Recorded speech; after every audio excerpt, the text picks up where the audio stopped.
Ya, alam nashrah laka sadrak wa wada'na anka wizrak alladhi anqadha dhahrak wa rafa'na laka dzikrak. Kata Allah, Muhammad, lapangkan hatimu, lapangkan. Makanya kalau lapang, seberat apapun beban itu akan terasa ringan, termasuk beban yang membuat pundakmu berat.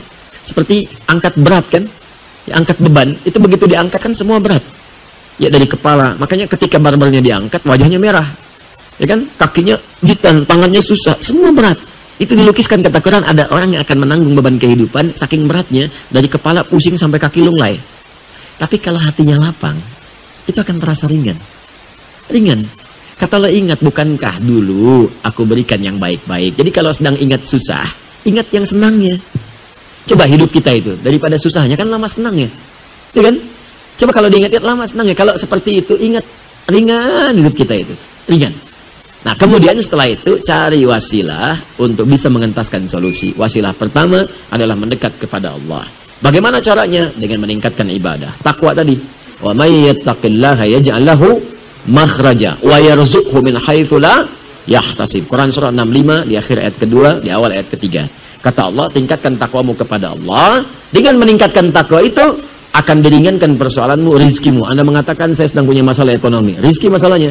Kata Allah, aku limpahkan rizki bahkan dari sisi yang tidak engkau duga. Bagaimana caranya? Tingkatkan takwa. Cari kalimat takwa di Quran. Banyak takwa itu. Puasa bagian dari takwa. Ya ayyuhalladzina amanu kutiba alaikumusiyam kama kutiba alal ladzina min qablikum la'allakum tattaqun. Al-Baqarah 183. Salat bagian dari takwa. Zikir bagian dari takwa. Tahajud, cari semua jenis salat. Mulai sekarang yang tadinya salat fardu tambah tahajud. Tambah duha, tambah syuruknya, tambah rawatibnya, tingkatkan sholatnya. Demi Allah saya katakan, kalau Allah berjanji pasti ditepati. Kerjakan aja, nanti lihat apa yang terjadi pada diri Anda. Silakan kerjakan. Sholawat itu bagian dari takwa. Sholawat. Man shalla alayya salatan wahidah sallallahu alaihi asyra salawat. Siapa yang sholawat kepadaku, kata Nabi, sekali, maka Allah akan membalasnya dengan 10 kali.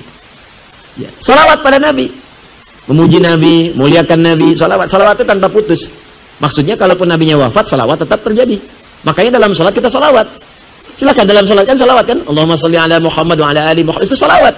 Jadi ketika kita sedang bersalawat, Allah berikan salawat. Salawat kita kepada Nabi itu beda dengan salawat Allah kepada kita.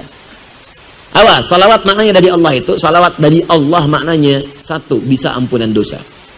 Kedua, pemberian rahmat. Ketiga, pengabulan doa. Di orang yang banyak salawat, Allahumma sholli ala sayyidina Muhammad, wa sholli ala sayyidina Muhammad, wa sholli ala sayyidina Muhammad. Dalam hidupnya banyak salawat, itu oleh Allah akan diberikan kemudian penjagaan. Ya, diampuni dosa artinya dijaga dari maksiat, diberikan rahmat, dijaga dari yang mengganggu. Ahli salawat. Makanya itu bagian dari wasilah. Quran surah ke-5 ayat 35. Ya ayyuhalladzina amanu ittaqullah. Ya orang-orang beriman bertakwa kepada Allah, wabtaghu ilaihil wasilah. Cari wasilah, tawassul untuk mengentaskan persoalanmu. Dengan doa, dengan sholawat, dengan sholat, dengan macam-macam. Dan sholawat itu jamaah dari kata sholat. Jamaah dari kata sholat. Makanya saat Anda haji ada bus sholawat, bis sholawat. Bis sholawat itu jamaah dari kata sholat. Maksudnya bis yang mengantarkan Anda untuk sholat ke Masjidil Haram. Bukan bisnya sholawat. Masuk situ bisa sholawat. Allahumma sholli ala sayyidina Muhammad. Bukan. Ngantarin Anda sholat. Ya, jelas ya? Jadi kalau Anda ingin sholawat silakan. Ya, kemudian setelah itu sholat.